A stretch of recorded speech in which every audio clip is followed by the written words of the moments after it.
This is the post-game press conference following the 2023 Women's College Cup Final. We are joined by Stanford Cardinal head coach Paul Ratcliffe, along with student athletes Maya Doms and Ryan Campbell. We will have an opening statement from Coach, followed by questions for the student athletes. Once those questions are done for the student athletes, they are welcome to go, and we'll have Coach stick around for some more Q&A. We also have two people on Zoom with us tonight. If they have a question on Zoom, just raise your hand. We'll call on you when we see that. In the order they're received. Coach, open statement. So it's a tough end to a fantastic season. I thought the team had an amazing year. Today was obviously disappointing and a tough end, but full credit to Florida State. I thought they were a very good team. Their mentality was strong, and they took their chances when they got chances. So full credit to them. But take nothing away from our team. I thought we had an amazing year, and really proud of all the players. Thanks, Coach. Questions for the student athletes from the room? Front row?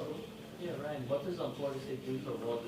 You guys have given up 2 goals most of the season, 3 goals, they give up 5 goals. What do they do so well? I think because that's such a big part of our identity, it was definitely hard to see an outcome like that, but I think we just got caught in transition a little bit. They were so fast, they were ready to go. All credit to them. They just came out quick and capitalized on every opportunity, and we got caught a little bit in transition, but still proud of the effort we had all year, and I think that we just have to hold our head up high. More questions, front row? Question for Maya. If you could just walk us through your goal. It looks like it was going in before you even struck it. There was so much determination that I could feel. And then as a follow-up, to just sort of reflect on how different results aside this game felt from the last national championship. Yeah. I honestly don't remember that much.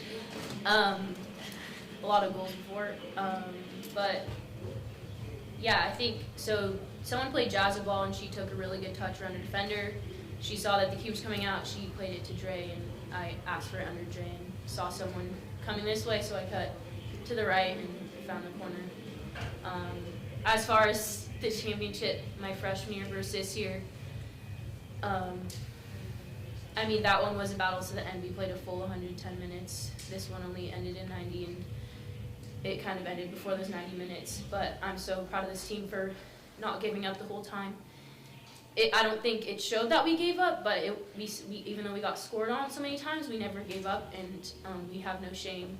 And yeah, I'm just proud because after they scored every goal, we were just like, it doesn't matter how this game ends, we just have to give it our all. And yeah, credit to Florida State for winning the national championship. We have a question on Zoom. Melvin, go ahead. You can unmute and ask your question. Okay, thank you very much. Ryan and Maya, what will you guys remember the most about this season? Because it was obviously, as Coach said, it was a fantastic season. What will stick for you the most? I mean, yeah, you look at our statistics, we dominated all year, so I think we were, needless to say, bummed that the result was what it was, but I think, we showed consistent results every game. We didn't lose a home game. We hadn't lost a game in 36 games before that, so I think all those things are still, benchmarks to be proud of, and although it, kind of collapsed tonight, obviously you can't take all those statistics away. So just leading into the good things, and, in this program you learn to be strong, you learn to be tough, and you learn what it is to get up every day and work, and I'm just super proud of every person in this program. Yeah, same as Ryan. Again, we had an undefeated season. We didn't even do that in 2019 when we won the whole thing, so that's something to be proud of.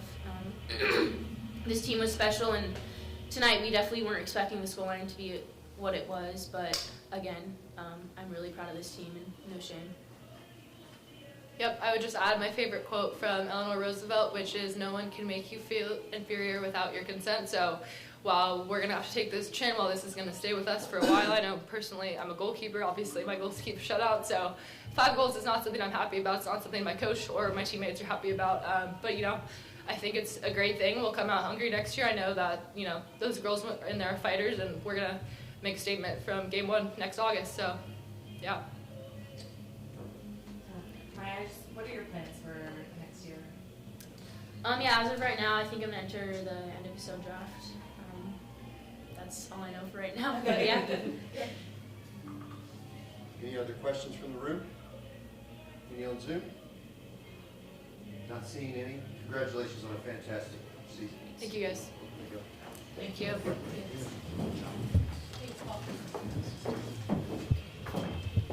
All right, questions for Coach? Paul, what is it about the season that makes it so difficult and what is it that makes it offensively where they're able to score 5 goals in the season of your caliber defense and power?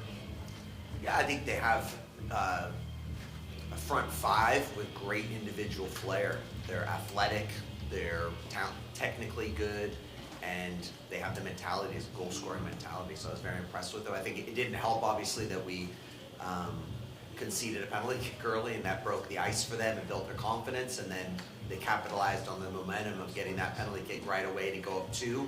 I think that obviously hurt us. We started well in the second half and got back to 2-1, but once again they scored that third, and then I think that kind of broke the spirit, unfortunately, a little bit too much. And that's always the problem when you haven't lost a game. You wonder how your team's going to react when they're losing, because we hadn't lost all year. We're undefeated. So I think it was hard for them, but they kept trying, they kept pushing, but the quality of Florida State's attacking players was just too much. And they scored some really good goals. Yeah. Coach, so it seemed like your game plan to start with was to limit transitions.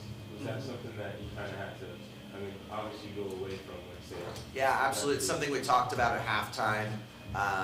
You know, my team doesn't love the idea of playing a tactical game, so we were trying to get them to do it, and unfortunately, because they got the penalty kick, that opened it up. And then from there, we said, okay, we'll open up and play, and that's why we conceded so many goals.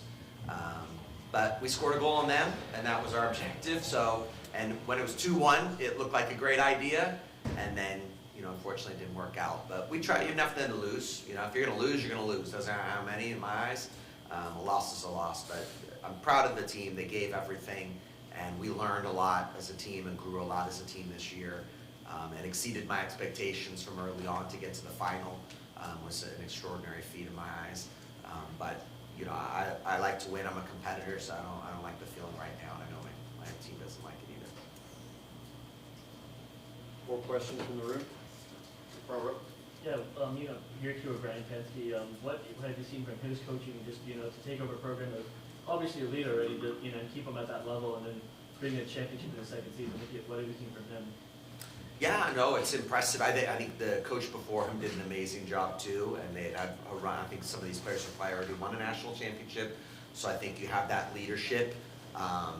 You got to be a good coach to capitalize on it, take advantage. He did a great job to capitalize on that, so I think he's done a good job. We have a question from Zoom. Melvin, go ahead, ask your question. Okay, thank you very much.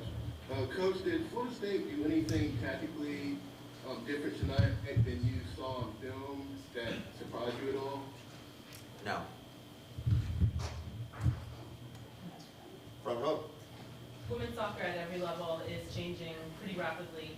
And I'm curious if you can talk about the way that you as a coach have sort of ridden the waves of those changes. I mean, in the last 10 years, we've seen a greater diversity of schools making it further into the tournament than the 10 years before. There are more viable options now to continue players' careers professionally than there were before. So I'm curious how you sort of adjusted to those changes when it comes to building a team, building culture, keeping a sustainable and competitive program. Yeah, it's a great question. You know, I think it's fantastic. I think women's soccer is developing so rapidly. Opportunities at professional level is amazing for my student athletes that they can have that as something. They don't finish their career after they're done at Stanford, they continue playing. You know, for me, I'm a teacher, so I love helping people grow, but not just as a soccer player. I think in all areas, their leadership, relationships, everything about being a great athlete and a great person. So from that standpoint, I love being at Stanford and love doing that. But it's great to see so many opportunities and so much parity in college soccer too. It's really exploding, and it's fantastic, I think, for the game. We have another question from Zoom. Harold, go ahead. Yeah, Coach, how would you kind of put this season into perspective?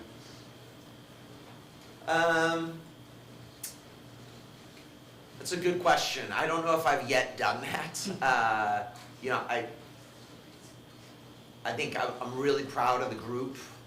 To go undefeated the entire year until the final is extraordinary. I think this was the first final that both teams were undefeated, I'd heard. which is extraordinary. So 2 teams battling the same thing.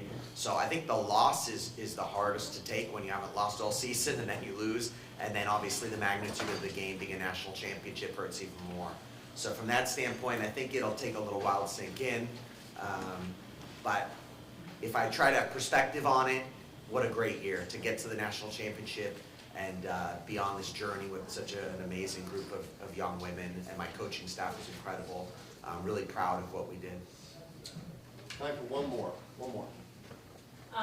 Just wondering if you could sort of assess the pros and cons when it comes to recruiting. Stanford is very Northern California heavy. FSU had 7 international players on this roster, so I'm wondering if you could sort of talk about the pros and cons of that and whether that may have contributed to each of your runs this season. No, I mean, for me, I'm recruiting nationally, if not internationally, trying to attract the best student athletes, that they have the academics necessary to come to Stanford, and then the athletics that they can get us to this stage, get us to this final game. So for me, I want a diverse team and I want players from all over, but I just want the top student athletes that want to be in college and want to learn and grow. So yeah. Coach, thank you for your time. Congratulations. Thank you so much. Appreciate you guys. Thanks, Coach. Yeah, all the best.